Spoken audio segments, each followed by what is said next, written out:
But because Umar ibn Sa'd was there in Karbala, we need to look at it very carefully, because when we look at his life, we begin to think, what would I have done if I was in that time period? You see, Umar ibn Sa'd knew who the Ahlul Bayt alayhi salam were. And when Ubaidullah ibn Ziyad came to Kufa, he knew that Umar ibn Sa'd, his father was a companion of the Prophet, who was a warrior, who was well known amongst Muslims and respected, and he wanted to make him the leader of the army that would stop and fight Imam Hussain. But he was a shrewd man. What he did was, he first asked him if he would fight Hussein. And Umar ibn Sa'd refused. Why would I fight the grandson of the Prophet? Because he knows who he is. What Ibn Ziyad then does is, he says, I hear that the province of Ray does not have a governor. And I was thinking of writing a letter to Yazid and recommending your name, that perhaps you could be appointed as the governor of Ray. Because he knew this was his weakness. The love of this world, materialism, the desire for power, for fame. And the reason this is frightening is because when you study human nature, you will find consistently that people who stand against all odds, they fail when they're tempted with fame, with power, with authority, with leadership, with wealth. You will see that human beings in their early stages, they run after physical desires. As they grow older and their desires begin to wane, they run after wealth. They spend an enormous amount of time in their career, building an empire, collecting money. But after they have amassed wealth, what do they go after? Fame, authority, leadership, power. This is the temptation that is very, very difficult to resist. What was it that brought shaitan down? It was leadership, isn't it? When Adam was appointed as Khalifa, that is when his true color was shown.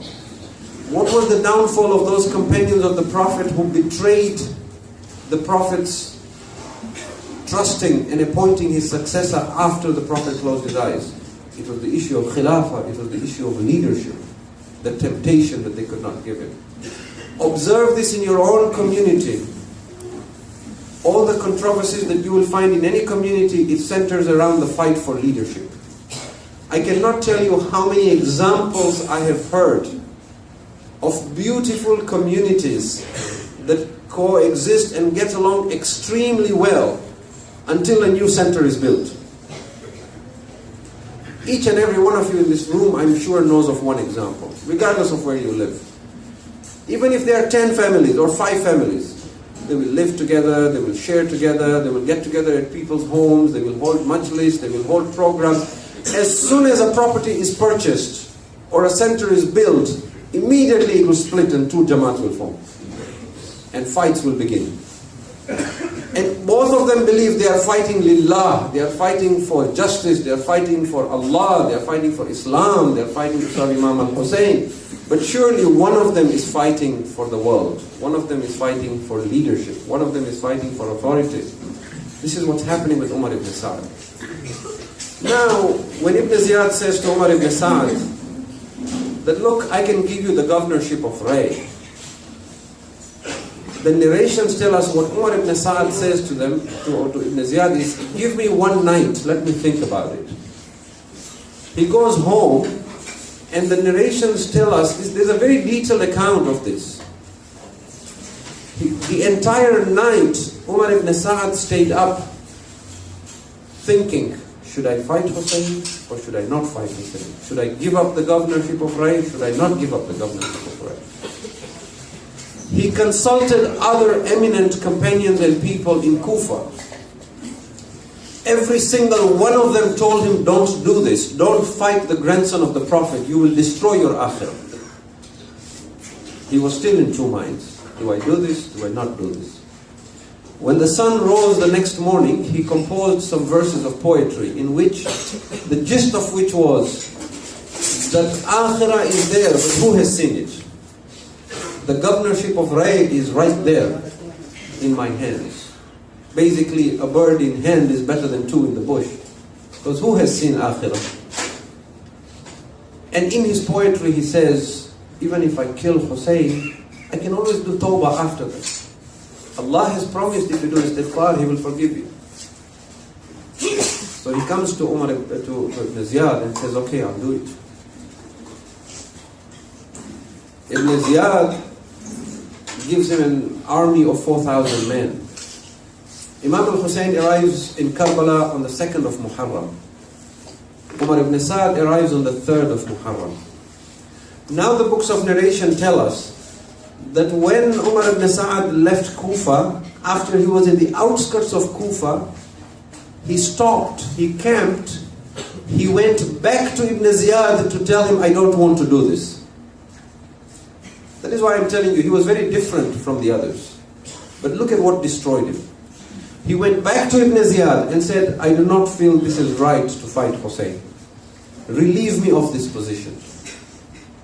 And Ibn Ziyad convinced him once again that look, you might not have to kill him. He might agree, he might pledge allegiance, this and that. Just go and you'll get Ray. He kept mentioning to him that. The temptation, the world, materialism, dunya. He went out again and he said, okay, I'll go to Karbala. He comes to Karbala, you pick up any book of Maqtal, from the 3rd of Muharram, every night Umar ibn Sa'd had a meeting with Imam Hussain. On some of the nights they stayed up all night talking and discussing and debating. And Imam al-Hussain was trying to convince him, look Umar ibn Sa'd, you know I am the son of Fatima. You know you will destroy your akhirah. Don't do this. I have orchards in Medina. I will give you those orchards. He's like, I don't want wealth. I want leadership. I want the governorship of Ray. And Imam Hussain told him, you will not even get to eat a seed or a grain from Ray. And he knows Hussain is right. That if Hussain has said you will not eat a grain of Ray, you will not. But he still doesn't want to give it. He writes a letter on the 4th of Muharram back to Ibn Ziyad. He says to Ibn Ziyad, I have asked Hussain, why did you come to Kufa? And Hussain has said that he only came to Kufa because the people of Kufa invited him. And that if they no longer want him anymore, he is willing to go back. So I suggest we release Hussain and return him to Medina. Because he does not want... So what he is trying to do is, he wants dunya and he wants akhirah. And this is our dilemma. I will relate it to our own lives, practically. What happens in our lives, where we are faced with challenges. There are those amongst us who go right after dunya, and they say, forget about akhirah. We'll deal with it when we come to it. Who knows, right? We're not talking about them. We're talking about those who are in a situation where I want akhirah, but can I give up dunya? So now he's trying to somehow get the governorship of Rai without killing Hussain. So he says to Ibn Ziyad, Hussain is willing to go back to Medina. Problem solved. Let's release him, and you're not in threat in Kufa. And Ibn Ziyad begins reciting poetry. He says, now that I have trapped Hussain, he is trying to escape from me. Because this is his understanding. So he writes back to Umar ibn Sa'd. He says, no, you don't release Hussain. Now demand allegiance from him. So now Umar ibn Sa'd is trying to press Hussain. Just pledge allegiance. Once you go back, you can do what you want. This, that. And Imam Hussain is trying to explain to him, I am an imam over people. I cannot be a hypocrite. I cannot lie. I cannot pretend. This cannot happen. On the 7th of Muharram, water is denied to the Ahlul Bayt in Karbala. Umar ibn Sa'd writes another letter to Ibn Ziyad. This time, he comes up with a draft proposal of several terms and conditions. He says to Ibn Ziyad, I have thought about this very deeply, and I believe that if we present these terms and conditions to Hussain, he will accept it. Give me permission to present this to Hussain, that if he accepts this, then we let go of him. And we don't demand bay'ah from him. So now, when the letter comes to Ibn Ziyad, he sees that, things are getting bad. Umar ibn Sa'd cannot control the situation. And Shimr al-Jawshan is sitting beside Ibn Ziyad.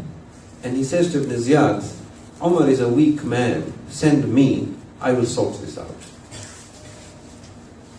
And so Ibn Ziyad now sends Shimr. You see, all these individuals that we read about, Hormala, Uli, Hasin bin Namir, Shimr al-Jawshan, these were not just individuals in the army. These were the leaders of every battalion, every platoon. 4,000 men, 10,000 men, 8,000 men, 6,000 men. Each one of them was led by one of these. That's why their names are so well known to us.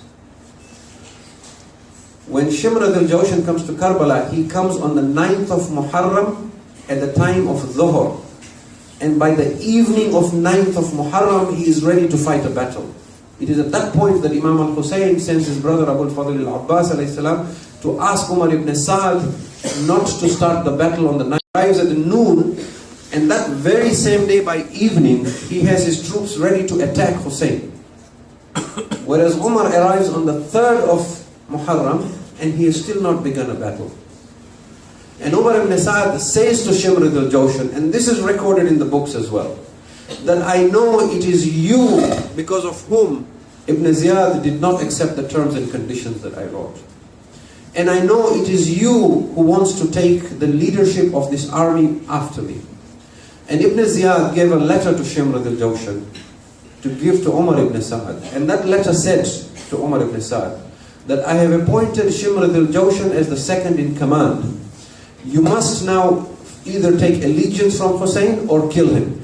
And if you cannot do this, then no longer will you get the governorship of Rai, and the leadership must be handed over to Shimr al-Jawshan. So Umar ibn Sa'd now has a dilemma. He either gives up the leadership to Shimr, or he fights Hussein. And it is at this point that he gives in to dunya over akhirah. He makes a choice. The choice he makes is that I will still fight for the governorship of Rai. And to make it very clear that Shimr al-Jawshan should not go back and claim that it was he who began the battle, on the day of Ashura, it was Umar ibn Sa'd who shot the first arrow. And he declared to his people, O people, bear witness, it is I who shot the first arrow towards Hussein. Why did he do that? Because he wanted to establish that I am the leader. All these examples, this detailed account, I think it is almost as if it was Allah's plan that amongst all these individuals in Karbala, who are wretched, who are brutes, who are hard-hearted, who are evil men, one amongst them and their leader was a man who was not known for the cruelty in his heart, but for the love of the world. So that he sets an example for us, that we learn how dangerous it is when a person cannot control his desire for dunya. If you can recite a salawat.